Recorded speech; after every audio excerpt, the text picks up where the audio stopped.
The hospital room smelled of antiseptic and fear, the kind that clings to your skin like damp cloth. Ethan, barely 17, lay in the bed, his face a map of bruises, one eye swollen shut, his lips split like a cracked pomegranate.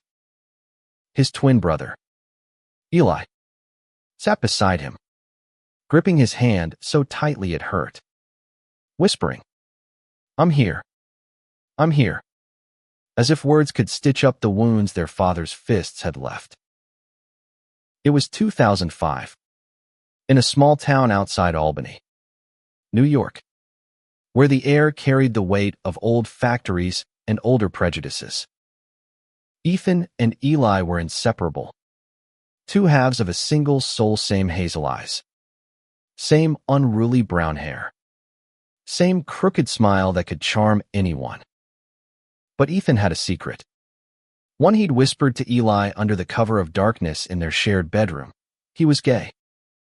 Eli had hugged him, fierce and protective, promising it changed nothing. But their father, Tom, a man forged in the rigid steel of tradition, overheard the confession.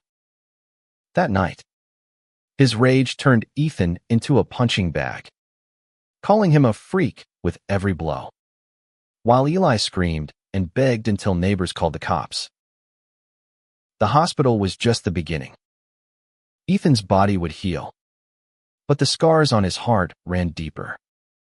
Eli, burning with guilt for not stopping their father sooner, vowed to protect his twin no matter the cost.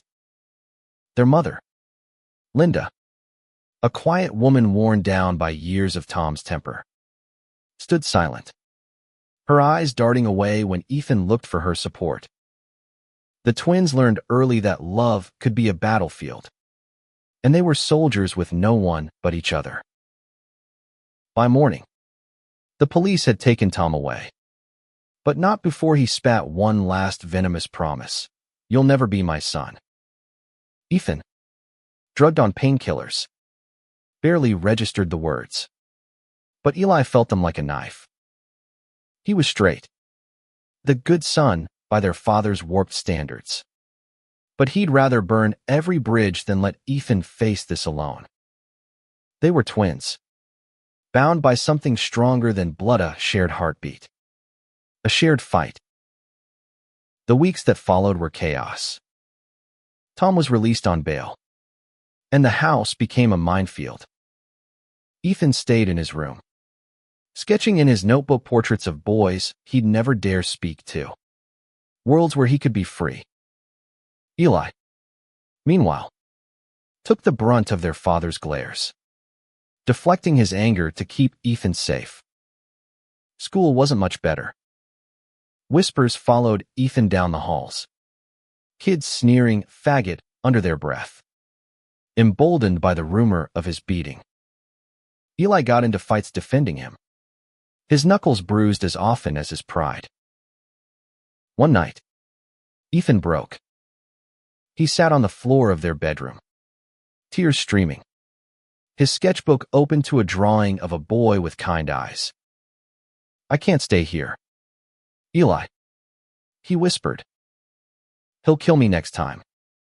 Eli's chest tightened.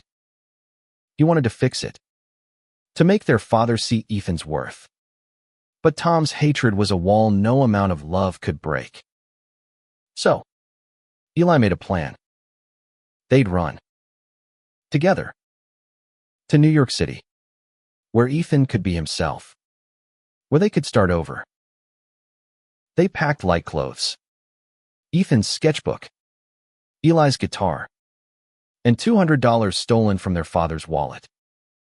At dawn, they slipped out, catching a bus to the city. The skyline rose like a promise, all sharp edges and endless possibility. They were 17, scared, and broke, but they had each other. In a cramped Brooklyn apartment they shared with a chain-smoking artist named Mara, they carved out a new life. Ethan got a job at a coffee shop, his charm winning over customers despite the shadows in his eyes. Eli worked construction, his hands growing calloused, but his heart staying soft for his twin. The city was freedom, but it wasn't easy. Ethan dated in secret, terrified of rejection, while Eli watched, always ready to catch him if he fell. They laughed over cheap pizza, cried over memories of home, and built a fragile hope. But the past wasn't done with them. One day, a letter arrived from their mother. Tom was out of jail, angrier than ever, and looking for them. Worse, Linda was pregnant, a new sibling, a new chance for Tom to poison another life. Ethan read the letter and trembled. He'll ruin that kid, Eli, just like he tried to ruin me. Eli nodded, his jaw tight. They couldn't go back. Not yet. But the thought of a child growing up under Tom's shadow haunted them. For now, they focused on surviving, on building a life where Ethan could love openly and Eli could stand by him, unashamed. The city pulsed around them, a heartbeat of its own. Ethan's sketches grew bolder, full of color and life, while Eli's guitar strummed songs of resilience.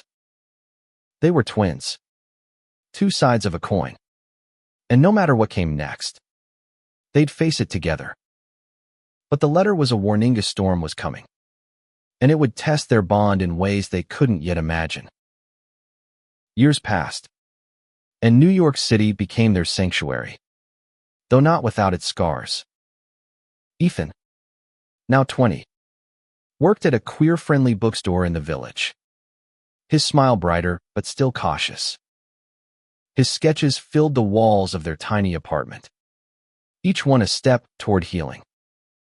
Eli, meanwhile, had joined a band, his guitar riffs echoing in dive bars across Brooklyn. They were making it, day by day, but the letter from their mother lingered like a ghost. One humid summer night, Ethan met Julian at the bookstore. Julian was a photographer, all sharp cheekbones and gentle eyes, with a laugh that made Ethan's heart stutter. They talked for hours, swapping stories over coffee. And for the first time, Ethan felt seen not as a freak, but as a man with dreams and fears. Their first date was a walk through Central Park, hands brushing, then holding, under the stars. Eli watched his twin fall in love, his own heart swelling with pride but aching with worry. He knew how fragile trust could be. Julian was patient, never pushing Ethan past his comfort zone.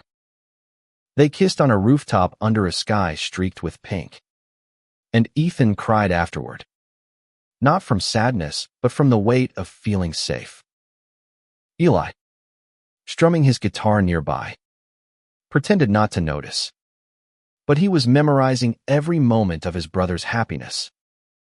He'd fought so hard to protect Ethan, and now, seeing him bloom, it felt like victory. But the past has a way of clawing back. One evening, a man came to the bookstore, his face hard and familiar. It was Tom.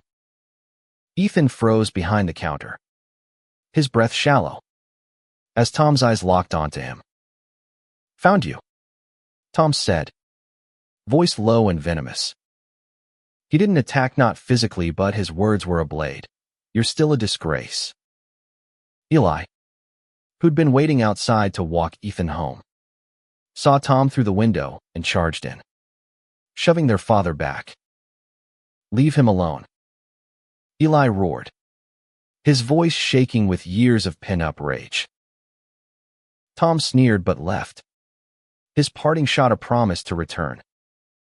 Ethan collapsed into Eli's arms, trembling, his progress unraveling. Julian arrived minutes later, his face pale as Ethan recounted the encounter. He stayed, holding Ethan's hand, promising to stand by him. That night, the twins and Julian made a pact. They'd protect each other, no matter what Tom did next. The city's pulse grew darker. Tom's presence was a shadow, showing up at Eli's gigs or lingering outside the bookstore. He never crossed the line into violence, but his stalking was a psychological war. Ethan's nightmares returned, vivid memories of fists and slurs. Eli, desperate to keep his twins safe, started skipping band practice to stay close.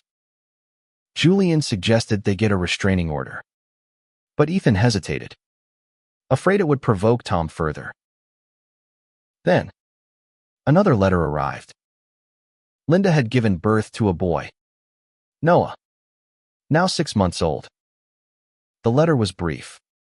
Almost cold, she was leaving Tom, taking Noah, and moving to a shelter in upstate New York. She begged the twins not to contact her, yet she wasn't ready. Ethan read the letter aloud, his voice cracking. Noah, he whispered. He's got a chance now. Eli. Away from Dad. Eli nodded, but his gut twisted. He knew Tom wouldn't let his wife and son go so easily. The twins decided to focus on their lives, refusing to let Tom's shadow consume them. Ethan and Julian grew closer, their love a quiet rebellion against the hate that had chased Ethan from home. Eli's band landed a small record deal, and he poured his pain into lyrics, each song a letter to the brother he'd die for. But the fear lingered. Tom was out there, and Noah, a child they'd never met, was a new piece on the board. One night, Ethan woke from a nightmare, gasping. Eli was there in an instant, sitting on the edge of his bed. "We're okay," Eli said, voice steady. "We've got this." Ethan nodded, but his eyes were distant. "I want to meet Noah someday," he said. "I want him to know he's got us." Eli squeezed his hand. "He will. I promise." The city kept moving, its lights a reminder that they were still here, still fighting. Ethan's sketches now included Julian, soft portraits of love and trust. Eli's music carried their story, raw and unfiltered. They were building something unbreakable, but the storm was far from over. Time carved new lines into their lives, but the past refused to fade. By 2010, Ethan and Julian were living together in a small loft, their walls covered in Ethan's art and Julian's photographs. Ethan, now 22, had found his voice, leading workshops at the bookstore for queer teens, helping them navigate their own battles. Eli's band was gaining traction, playing bigger venues, his songs about brotherhood and resilience striking a chord with crowds. But the twins' peace was fragile, stretched thin by Tom's relentless presence. Tom had tracked Linda and Noah to the shelter, harassing her until she got a restraining order. He didn't stop. The letters slipped under her door, calls from blocked numbers. Linda, desperate, reached out to the twins for the first time in years. Her email was brief but heavy. "Tom's getting worse. I'm scared for Noah. Can you help?" Ethan's hands shook as he read it aloud to Eli and Julian. Noah was 4 now, a bright-eyed boy unaware of the danger his father posed. Eli wanted to storm upstate and confront Tom, but Ethan stopped him. "We can't fight him with fists," Ethan said, his voice steady despite the fear in his eyes. "We have to be smarter." Julian suggested they contact a lawyer, someone who could help Linda strengthen her case. They pooled their savings, hiring a pro bono attorney who specialized in domestic abuse cases. It was a small victory, but it gave Linda breathing room. Meanwhile, Ethan's workshops became his lifeline. He met kids like him scared, angry, but desperate to be seen. One teen, Marcus, reminded him of himself at 17, shy, artistic, and terrified of his own truth. Ethan mentored him, sharing his story, showing him that survival was possible. Marcus's progress mirrored Ethan's own healing, each step forward a defiance of Tom's cruelty. But Tom wasn't done. One night, he showed up at one of Eli's gigs, drunk and belligerent, shouting Ethan's name from the back of the bar. Eli stopped mid-song, his bandmates faltering as he jumped off the stage. "Get out," Eli growled, shoving Tom toward the door. The crowd watched, tense, as Tom laughed, slurring. "You think you can protect that freak forever?" Eli's fist clenched, but he held back, knowing violence would only fuel Tom's fire. Security dragged Tom out, but the damage was done. Eli's bandmates were shaken, and Ethan, who'd been in the crowd, left early, his face pale. Julian drove Ethan home, holding his hand the whole way. "He doesn't get to win," Julian said fiercely. Ethan nodded, but the weight of Tom's words lingered. That night, he painted a stormy canvas of blues and grays, a figure standing against a torrent. It was him, unbroken but battered, and it hung above their bed like a vow. Linda's next email brought worse news. Tom had violated the restraining order, showing up at Noah's preschool. The school called the police, and Tom was arrested. But he was out within hours. Linda was moving again, this time to a shelter in Vermont, and she asked the twins to stay away for Noah's safety. Ethan agreed, but it killed him to know his little brother was caught in their father's war. Eli threw himself into his music, writing a song called Twin Stars, about two brothers who burned brighter together. It became their anthem, played at every gig, and Ethan would stand in the crowd, tears in his eyes, feeling the love in every note. But the fear never left.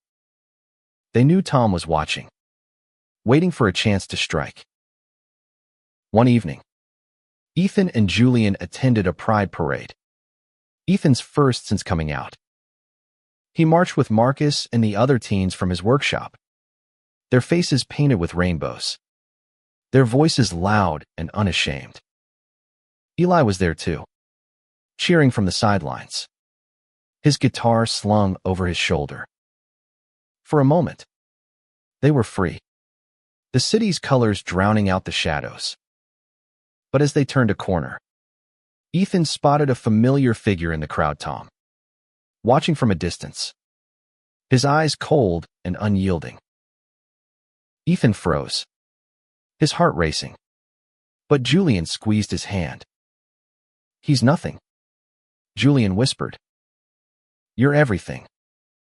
Eli joined them, his presence a shield, and together, they kept marching. Tom didn't follow, but his gaze was a promise of more to come.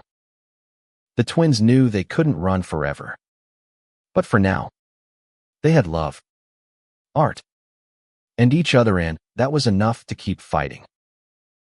The years rolled on, and by 2015, the twins were 27, their lives woven into the fabric of New York's vibrant chaos.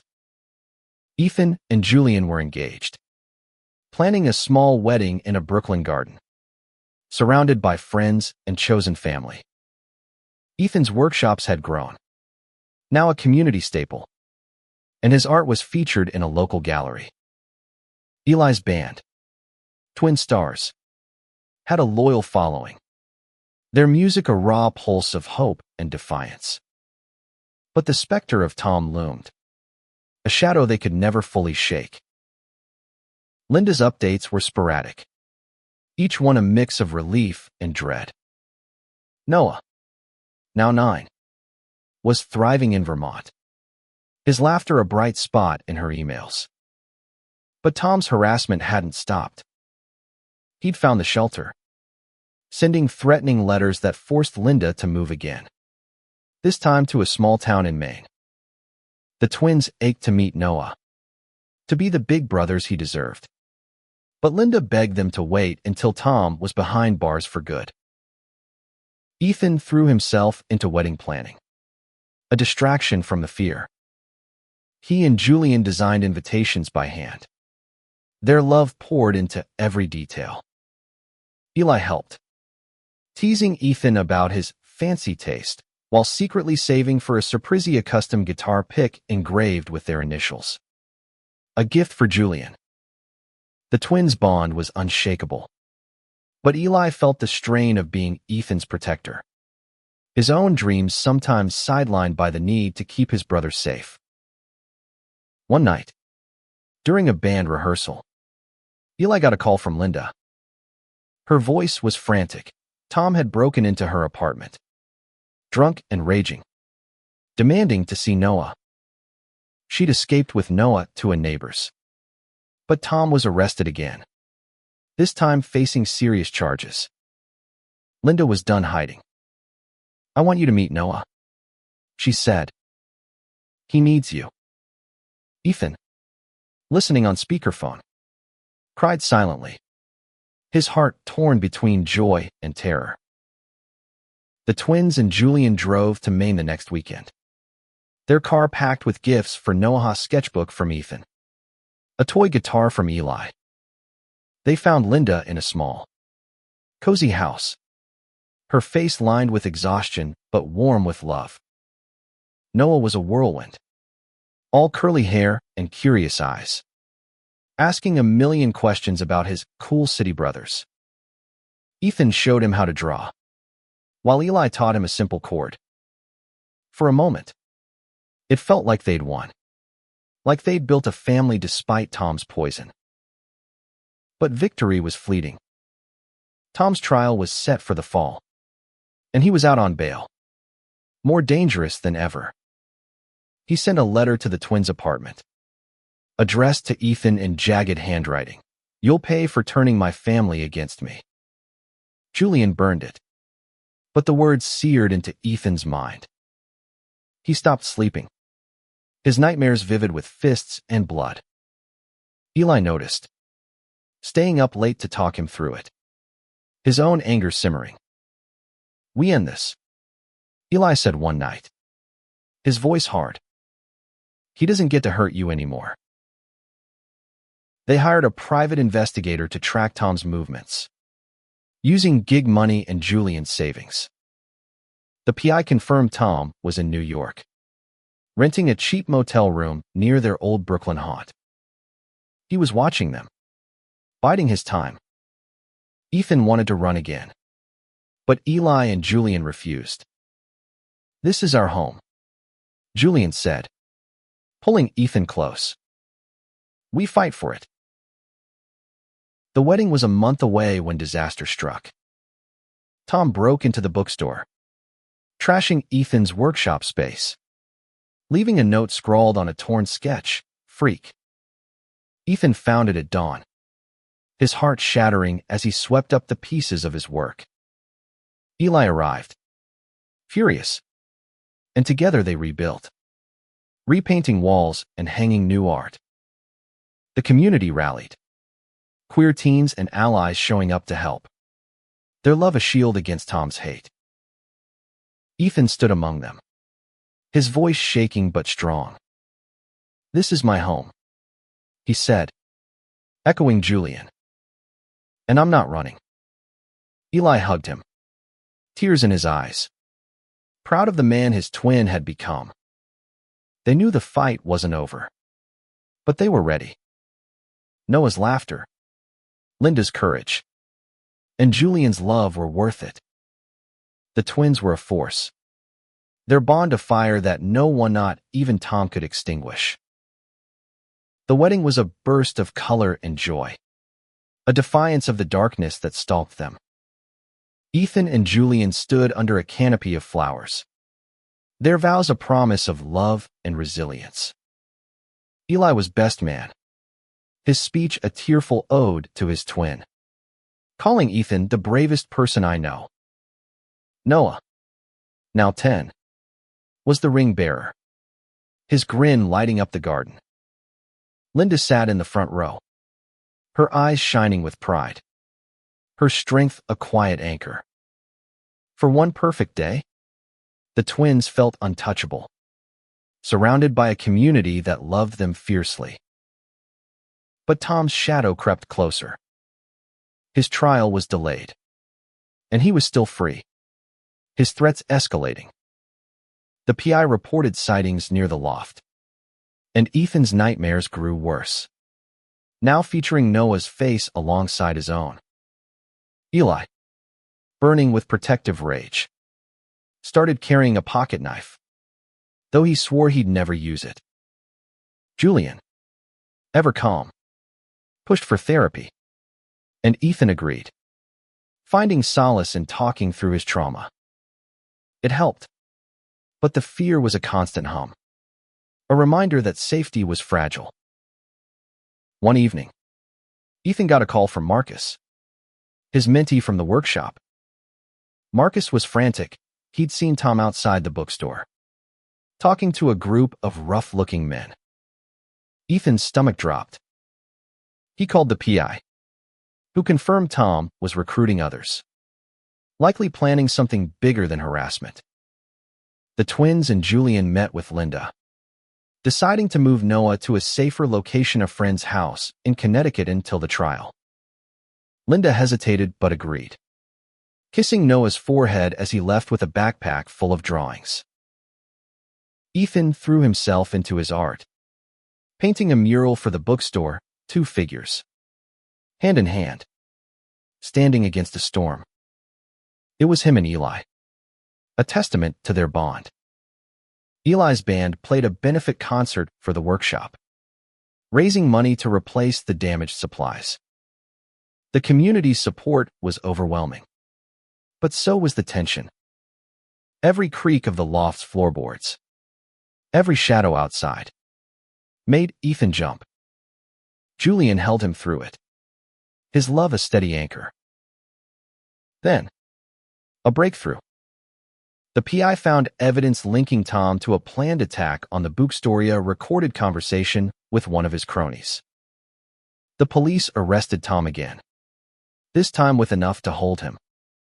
Ethan and Eli sat in the precinct, giving statements, their hands clasped under the table. Linda joined them, her face a mix of relief and grief. "I should have left him sooner," she whispered. Ethan hugged her, forgiving her silence all those years ago.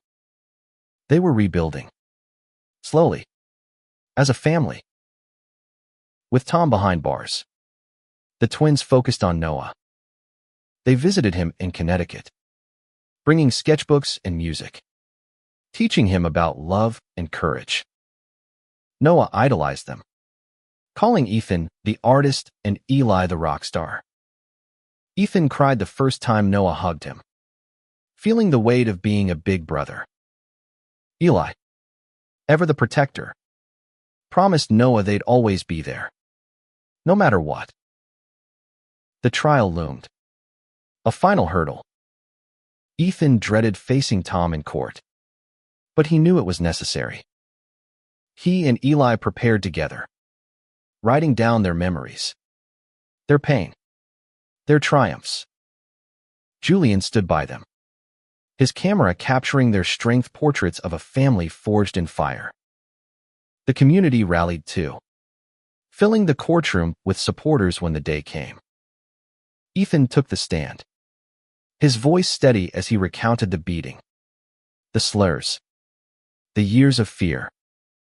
Eli followed, his testimony a vow to protect his twin forever. Tom's defense was weak, his anger no match for the truth. The judge sentenced him to 7 years.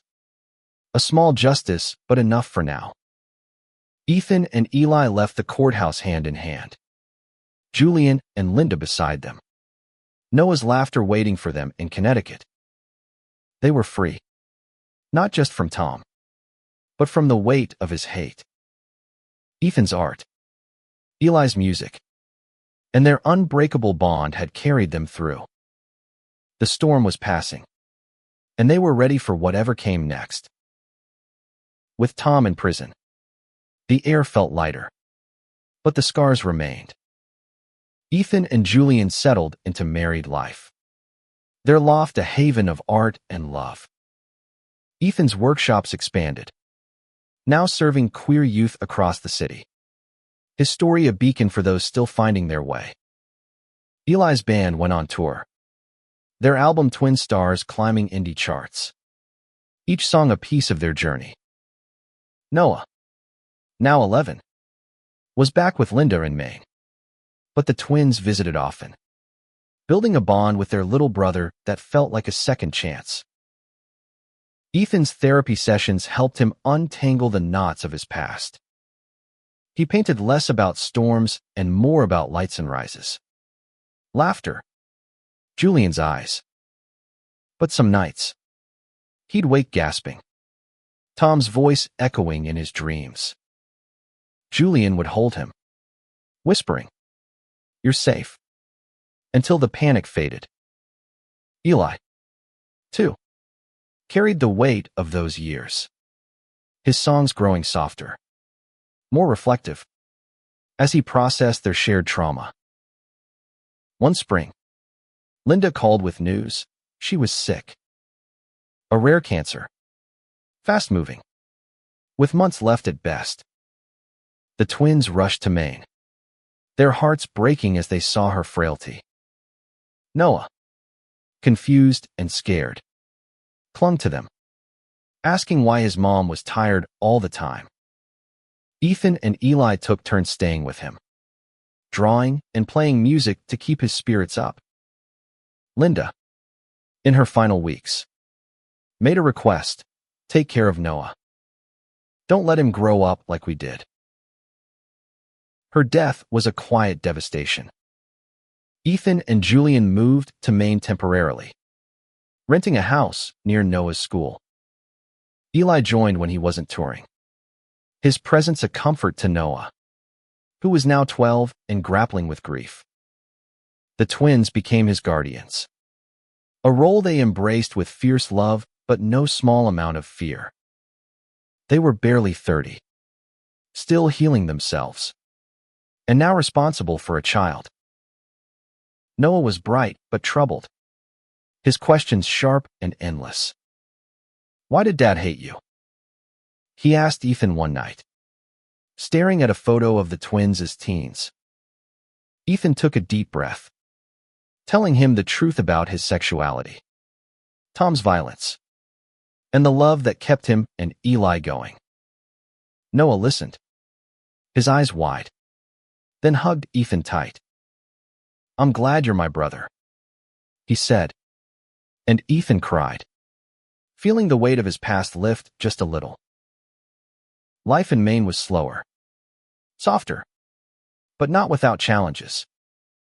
Noah struggled at school, where kids teased him about his gay brother. Eli, ever the protector, taught him how to stand tall, while Ethan showed him how to channel pain into art. Together, they helped Noah find his own strength. His sketches and guitar chords a mix of both brothers' gifts. Julian, with his calm patience, became Noah's rock, helping with homework and bedtime stories. The twins faced their own struggles. Ethan worried he wasn't enough for Noah, haunted by memories of his own broken childhood. Eli, juggling tour life and guardianship, felt torn, his guilt flaring when he missed Noah's school events.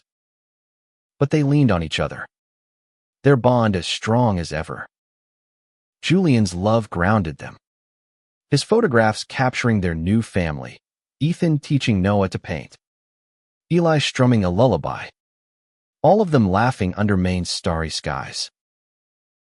One day, Noah found Ethan's old sketchbook, the one from their Albany days. filled with drawings of a boy who looked like Julian. "Is this what kept you going?" Noah asked.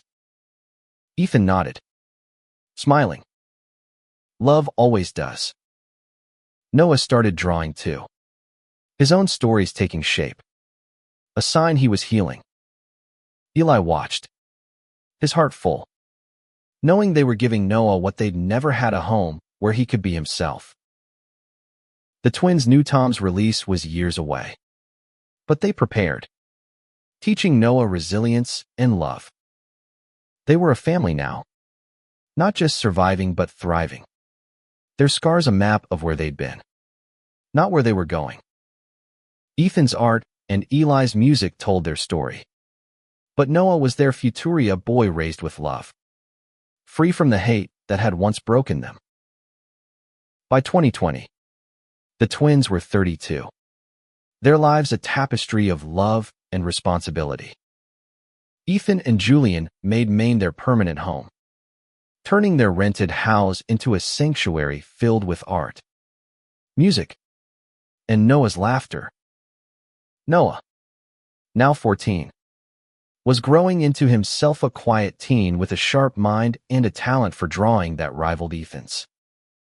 Eli split his time between Maine and New York, his band's success allowing him to visit often, his guitar always ready for Noah's impromptu lessons. Ethan's workshops had gone virtual, reaching queer youth nationwide. He shared his story openly now, his vulnerability a strength that inspired others.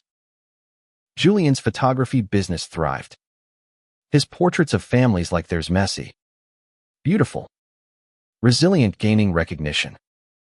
But the twins never forgot their past. Tom's release date, 2022, was a dark cloud on the horizon, and they braced for its impact. Noah was their focus, his teenage years bringing new challenges. He struggled with his identity, not because of his brother's love, but because of the world's cruelty. At school, he faced whispers about his weird family, and though he fought back with wit, it hurt. Ethan and Eli sat him down one night, sharing stories of their own battles, teaching him that love was worth fighting for. Noah listened, his sketches darker but more intricate, a sign of his growing depth.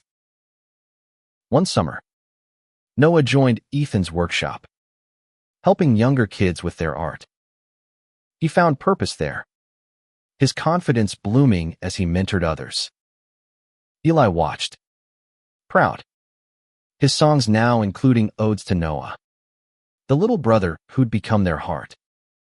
Julian captured it all, his camera a witness to their family's growth. But the fear of Tom's return lingered, a quiet tension in their home. When the letter came, it was worse than they'd feared. Tom was out early, released in 2021 for good behavior. He'd written to Noah, claiming he'd changed, begging for a chance to be a father. Noah, torn, showed the letter to Ethan and Eli. "What if he's different?" Noah asked, his voice small. Ethan's heart sank, remembering Tom's fists. But he stayed calm for Noah's sake. "We'll figure it out together," he said, exchanging a look with Eli. They hired the PI again, who reported Tom was living in Albany, working odd jobs, and attending anger management classes. It seemed genuine, but the twins didn't trust it. They met with a family lawyer, ensuring their guardianship of Noah was ironclad.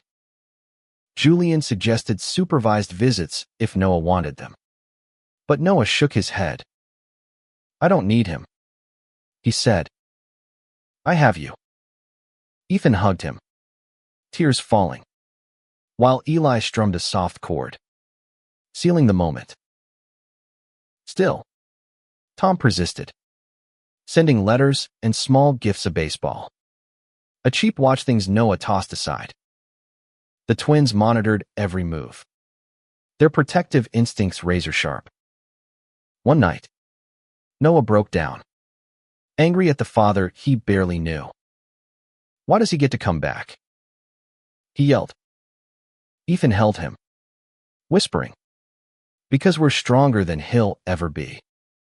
Eli joined them, his arms around both, their family a fortress. Ethan painted a new mural, this one for Noah, a boy standing tall, surrounded by stars, with two figures at his side. It hung in their living room, a reminder of their strength. Eli's band released a new single, For Noah. Its lyrics a love letter to their brother. The community rallied around them, their love a shield against Tom's shadow. As Tom's letters slowed, the twins dared to hope. Noah was thriving. His art shone in a local gallery, his confidence growing. Ethan and Eli knew the fight wasn't over, but they were ready. They'd built a life where love won, where Noah could grow free from hate. The twins' bond, forged in pain, was now a beacon, lighting the way for their little brother and anyone else who needed it. In 2025, the twins stood on the cusp of their 40th birthdays, their lives a testament to resilience. Ethan and Julian's main home was a haven, filled with Noah's artwork and Julian's photographs, a gallery of their love. Noah, now 17, was a senior in high school, his sketches accepted into a prestigious art program in Boston. Eli, still touring with twin stars, had settled nearby, his music a constant in Noah's life. The twins had raised Noah with love, giving him the childhood they'd never had. Tom's shadow had faded, his letters stopping after Noah sent a firm reply, "I don't need you. I have a family."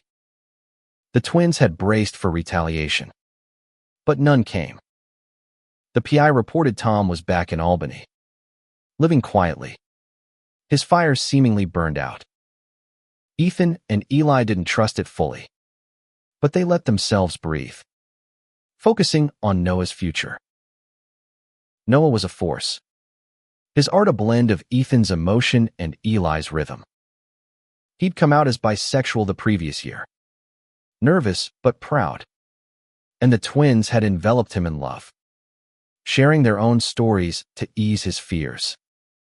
At school, he faced less cruelty than they had, thanks to a changing world and his own fierce spirit. Ethan's workshops, now a nonprofit, had helped shift the town's culture, creating a safer space for kids like Noah. One spring day, Noah asked to visit Albany, to see where the twins grew up. Ethan hesitated, memories of fists and fear flooding back. But Noah's eyes were steady. "I want to understand," he said.